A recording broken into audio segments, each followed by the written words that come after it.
What's up, everybody? Paul from PB Sports Talk here. Good to be with you. It is Thursday night, May 1st, 2025. It's game six, Detroit Pistons at the LCA versus the Knicks. What a series it's been. I'm going to go over that in just a minute. There's something going on. I got to be wrong tonight. I want to be wrong tonight. In the last 2 weeks, these three things have happened, and we don't want the fourth thing to happen.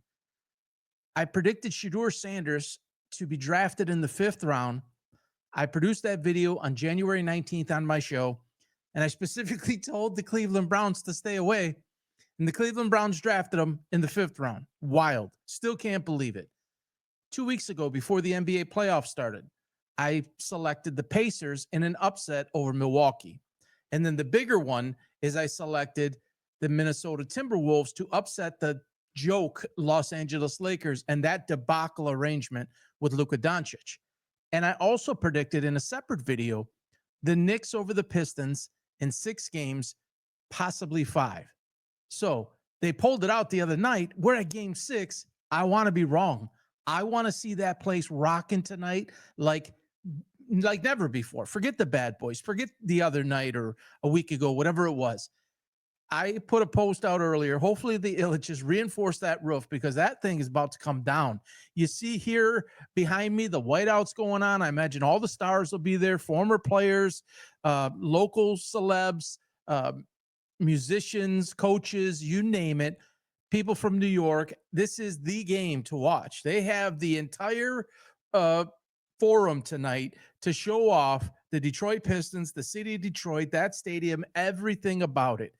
This has been fun to watch. And while I picked the Pistons to lose this series based on the fact that they were young, upcoming, weren't quite there yet, I had specified that they don't have a legitimate second and third scorer, that Tobias Harris wasn't that, Tim Hardaway, Malik Beasley. Those are more role players, but they've stepped up. It hasn't always been pretty, but it's been gritty.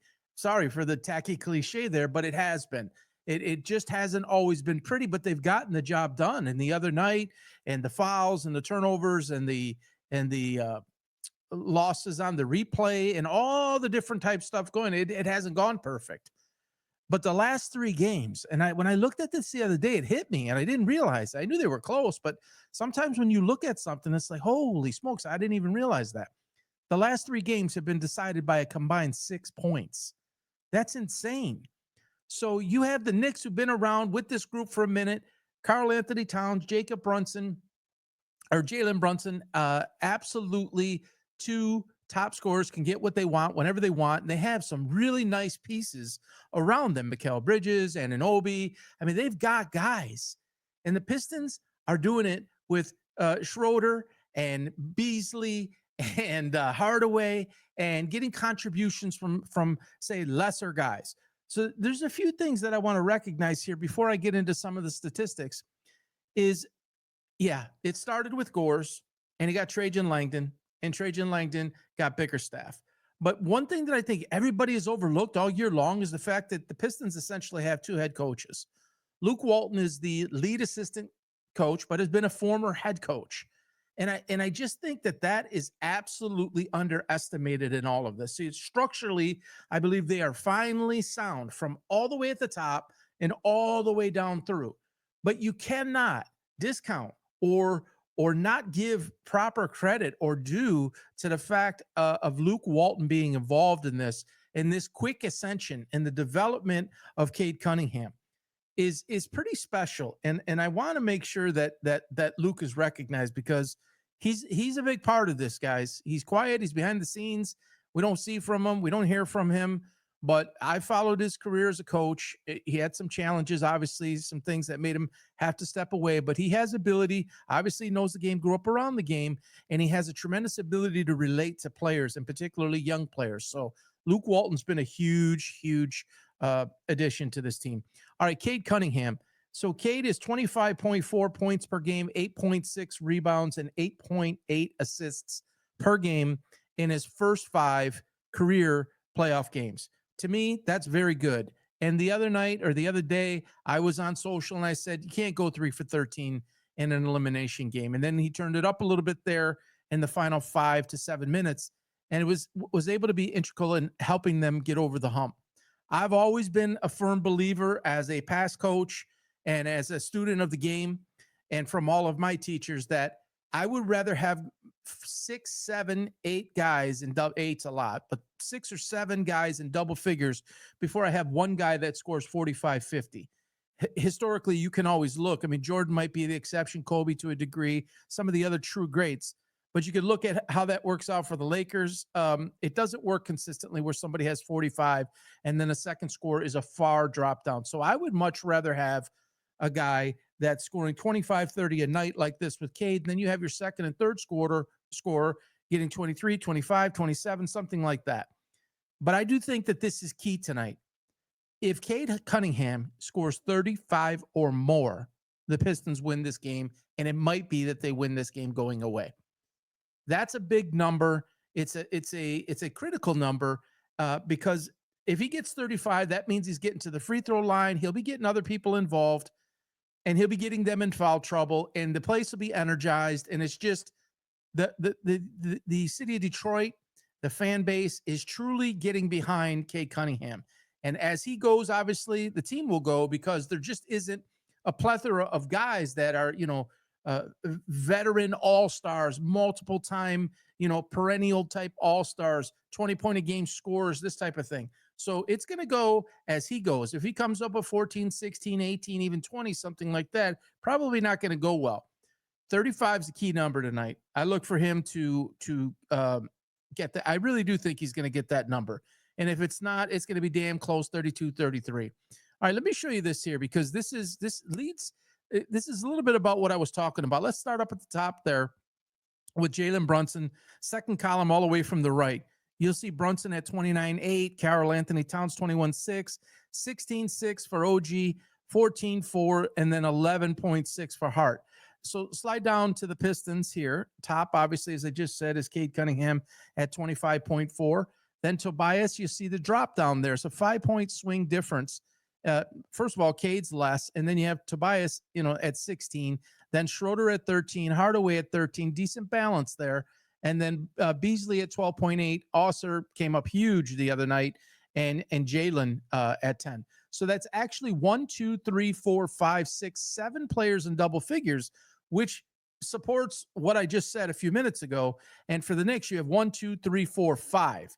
So you're giving up some more to the top guys, but you're not. Look at that. Mitchell Robinson's 4.2. No one is even near being that sixth guy in double digits.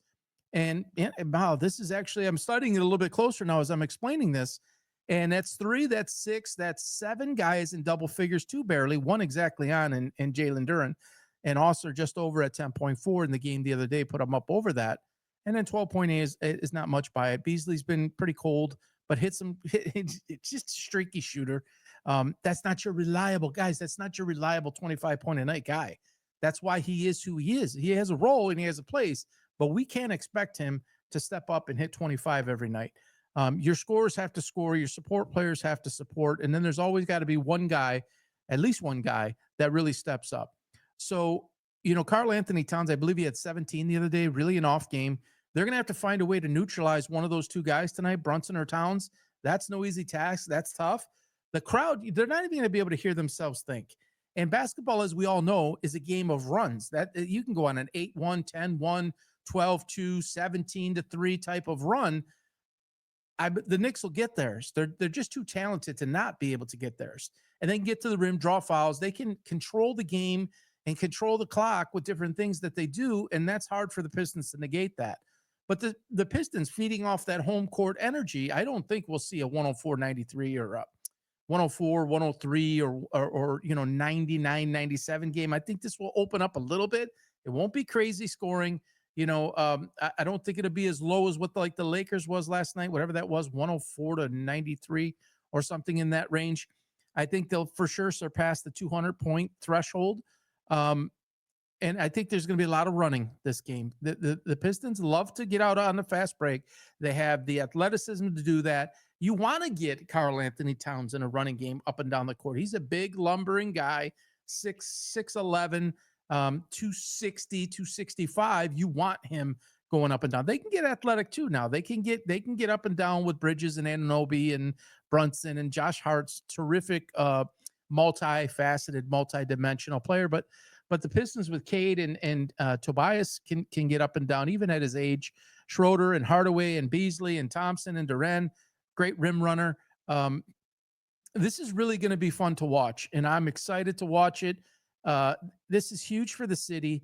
And win or lose, and I hate that phrase, right? I didn't even like to say it to my teams when I coached, but win or lose, there is a lot to be proud of. This is a huge building block.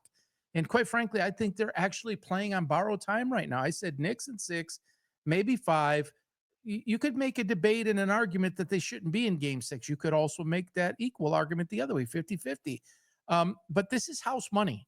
This is really house money. They were already supposed to be eliminated by now. You have a chance to force it to a game 7 where anything can happen. There could be an injury. There could be foul trouble. There could be somebody goes cold. All sorts of different things can happen. Man, Karl Anthony Towns shooting 50% from the floor. Schroeder, that's just amazing. 52.3. Dude's been something everywhere he's been. Lakers, Hawks. He's been on like 19 different teams. And the guy always finds a way to contribute. And that just goes to Trajan Langdon. I mean, these pickups were massive. They were huge. Under the previous regime, they were going all young, and they had nothing to support the younger guys, nothing to help them mentally, physically, emotionally, spiritually on the court, give them proper rest and have the drop off not be so significant. These are huge. And Schroeder's D'ing up, he's getting physical. And the guy's got a phenomenal attitude. Ever listen to him talk or listen when he came here? Truly, truly the right kind of guy. And I think that's a lot of what the Pistons have. It's a mold. It's a break off kind of the mold of the Lions. These are winning type guys, winning type attitude. They have fun together. It's great team. There's no I in it. There's nobody above it. It's a common thread, a common goal. Everybody's got each other's back. And I think that's what we're seeing here. And it starts all the way up at the top, but it's certainly in the coaching staff too. And then it has to be in your star player. Shedeur Sanders knows nothing about this. I don't mean to get on a tangent, but if you watched him, I want to bring a championship to Cleveland. Not we, not as a team. He was speaking to kids. It's amazing that the guy still doesn't get it. But Cade is not like that, and people draw to him, and people go to battle with him, and it's just an amazing thing to watch. So I'm going to say that I'm going to be wrong on this one, and they're going to win this game tonight. And like I said, they might win going away. When I say going away, I'm not talking about they're going to win by 18 or 20 or something like that. I think you probably see a game somewhere in the neighborhood of 7, 8, 7, 9, 7 to 9 point type of victory, late free throws, etc. You might see Karl Anthony Towns get into some foul trouble too, especially if they start running early. They had an opportunity, Tim Hansen. They had an opportunity a couple of games ago when he got in foul trouble early. I would have loved to see them go right at him. And tonight, again, the energy, the crowd, that can sap, zip your energy right out of you if you're the opposing team, especially if you get down early. Everyone expects the Pistons to win. And, well, honestly, I don't even know what the line is. I don't even know who's favored. It doesn't really matter. But I think most people expect the Knicks to close this out tonight with the Pistons having a little bit of a shot. I think it's the other way around. All the pressure is on the Knicks to win tonight.